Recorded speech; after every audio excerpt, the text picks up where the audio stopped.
Addin Fonua-Blake, welcome. It's so great to sit down and chat to you. I must ask first, how is pre-season? How's it going, especially given it's your last one with the club?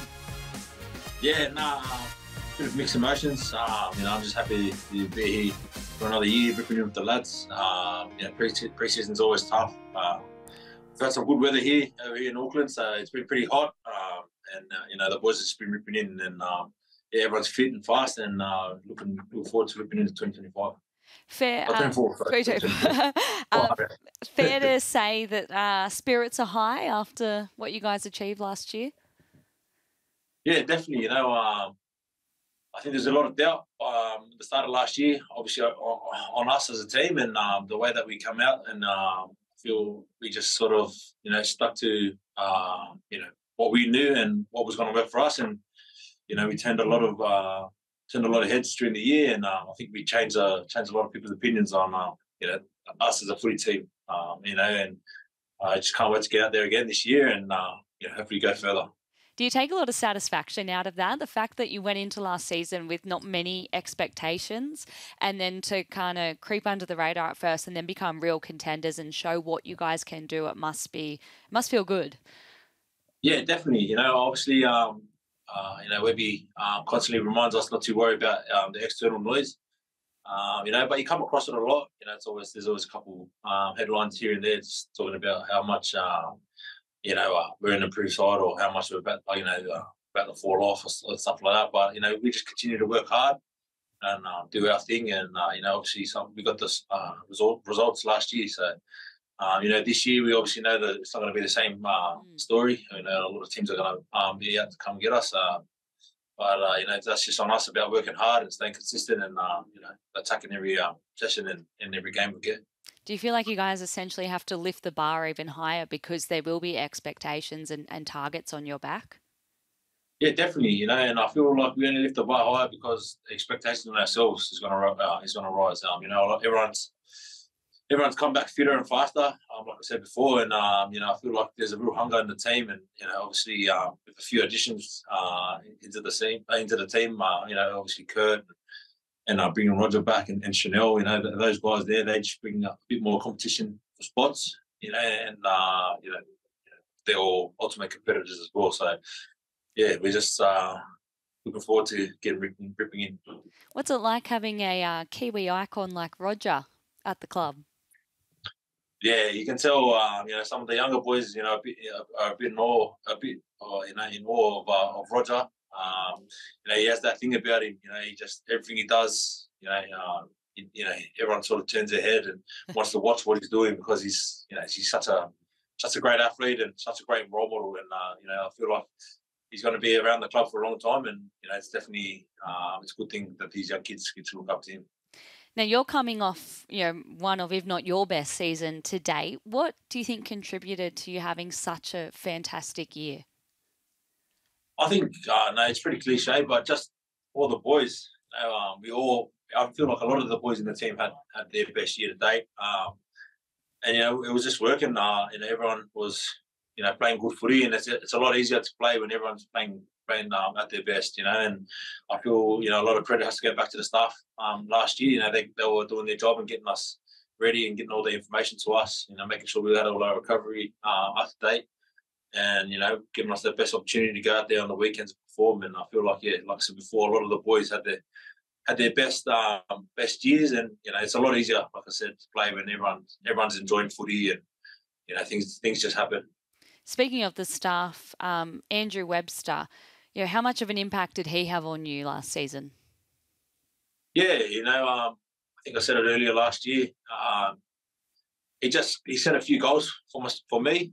He said, he felt that I had a bit left in the tank. I wasn't reaching my full potential. Obviously it was a bit of a shock to me hearing those words, but it's the push that I needed, and I can't be more thankful to him. He helped me open my eyes to that I can go to another level, and under his coaching and his push, I feel like I did. And now the challenge is now not to fade away, to try and take it another step further, and keep growing for the game, because every year there's a good group of young boys coming in for a spot. So got to stay hungry, and I've got to keep working. So there's room for another level to go again? I hope so. That's the plan.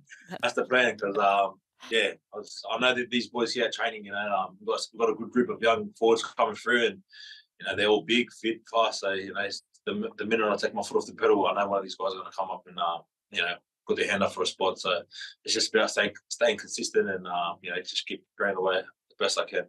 Well, you're the leading enforcer of the pack. Do you take a lot of pride in that role? Oh, yeah, I do. I guess that tag gets thrown at me a lot. But, I know that there's a lot of boys here that help me a lot, that do the dirty work. I know Mitch Barnett, he's a bit of a kamikaze. He's a badman, he helps me so much, especially with D.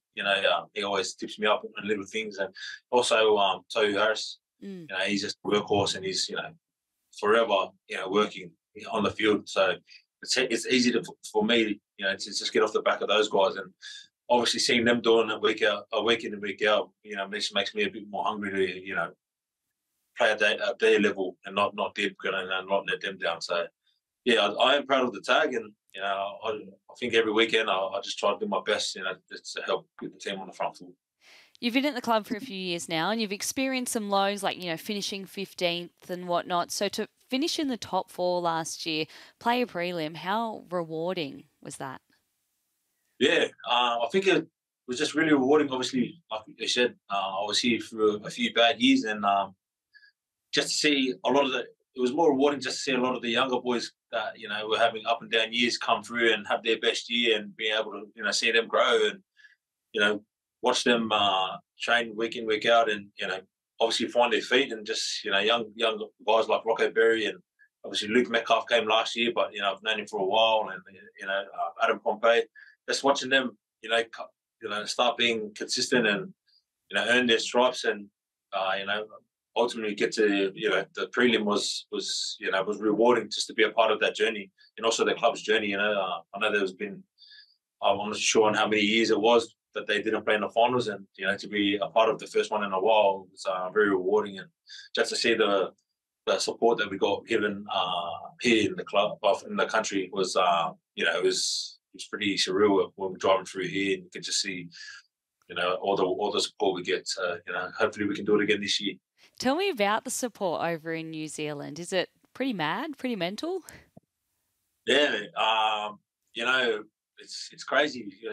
They got photos painted of the boys all over the city. And there's flags everywhere, Warriors flags. And the home crowd. I'm sure you would have seen that. It was like nearly a sellout every game. So yeah, you get goosebumps when you're out there and you can hear them singing the team song and stuff like that. It doesn't look like much, but when you're standing in there ready for a kickoff, you definitely feel the energy, and it definitely does, help you get through those, those tough moments when you can hear them singing out. So, yeah, I'm just grateful that we can be a part of it. Now you're coming back to Australia next season. You'll join the Sharks. I imagine that was a tough decision to make especially after what was such a successful year with the club. Yeah, definitely. I had some unforeseen,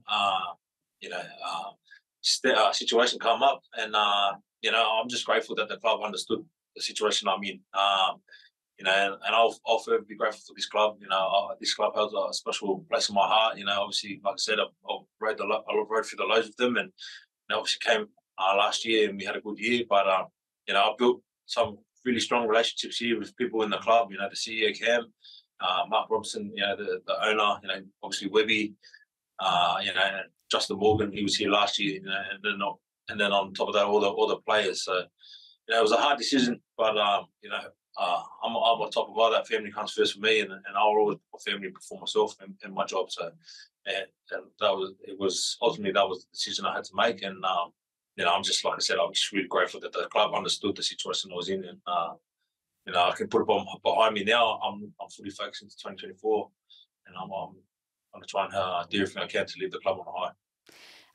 There was, quite a few clubs that were interested in you, so I'd love to know what drew you to the Sharks. I think I just having a couple of meetings with Craig. Obviously he was a fantastic player in his time. and you know, he's he's only a young coach, you know, in coaching years, but some of the messages that he got across to me really, you know, sat with some of my own personal values, stuff that you know, so I just felt like I didn't have to go somewhere and try to fit in. I felt like the club was a perfect fit for me, and you know, like yeah, like I said, he had some personal traits that were, you know, very similar to mine. So yeah, I just thought it was going to be, you know, a good mentor for myself to, you know, come there. Obviously, coming off here, Webby's been a perfect mentor for me. I've seen a lot of similarities between them two as well. Like you said, you're fully focused on your final season with the Warriors. So, what do you want to get out of this year? Yeah, obviously, you know, everyone's answer will be the same, to win a premiership. You know, that would be the ultimate goal. But just to play the best footy I can, and not leave any stone unturned here would, you know, would be also, you know, a good thing for me. You know, I want to, you know, when I leave the end of this year, I just want everyone to, you know, sort of say the same thing about me. Like I didn't leave anything out there. I put everything out there on the field. I've done everything I could for the club. You know, and I just want to live on good terms. I don't want, yeah, like I said, I don't want to leave here and people think that I was, you know, holding back anything, you know, for a new club. Like I said, I'm just going to go out there every week in and week out and leave it all on the training paddock and then again on the field. So, yeah. It comes across like you're so happy at the Warriors, especially through your form on the field. Could you almost say that you've been in, like, I guess, the best position physically as a player and mentally in your career, like over these last couple of years? Yeah, definitely. You know, I don't want to use the COVID break as an excuse, but it was a bit challenging. Obviously, moving around 3 or 4 times a year, not being able to stay put and stuff like that. Obviously, being over here for a year and having someone to call home for a year really helped. Not having to, you know, come home and then get a message saying that they're leaving in a couple, you know, weeks or something. That actually that helped a bit. You know, and again, Webby, he was a big help for me. My wife at home, you know, obviously, you know, she always has to put up with me, and she does a great job putting up with me and my 4 kids. So, you know, I've got to give her a big rap. And you know, when everything at home's good, and you know, I feel like my wife helps me a lot. And then when I come here and I'm in a good headspace, I feel like the team gets the best version of me, and the vice versa. When I come home, you know, had a good day of training, I go home and I'm the best version. I'm best father, you know, that I can be at home. So yeah, I feel like I'm in a good space at the moment, and yeah, I just got to keep trying to spread some positive vibes around the training paddock. And when you do move on, is there anyone that can, you know, step in, and can you see them taking on that leading enforcer role? Is there, you know, a guy that's around at the moment, like a Mitch Barnett, or is there a younger guy coming through that could really step up? Definitely Mitch. Yeah. You know, I rate him highly as a player, and he's a real good talker amongst the group. There's a few young boys coming through, like Zion Maul. Yep. He's going to be a very good player in the future. I rate him highly. Him, Jacob Laban, he's also a young player coming through. And Leka Halasima, you know, these young fellas are, you know, if the club can hold on to them, man, the club's going to be in very good shape in the future, because they're, you know, I like to think I've been around footy for a while, and I've seen a lot of players, and I actually reckon that these guys are absolute freaks. So, you know, if they can just keep developing these young boys and you know, get them in the right around the right people like Tohu and Mitch, I'm sure that the club's going to be in a very, very good spot come in the future. Oh, that's exciting times for the Warriors fans. Well, Addin, thank you so much for your time. It's been an absolute pleasure. Wishing you all the very best for 2024 and your final season with the Warriors. Thank you. Thanks for having me.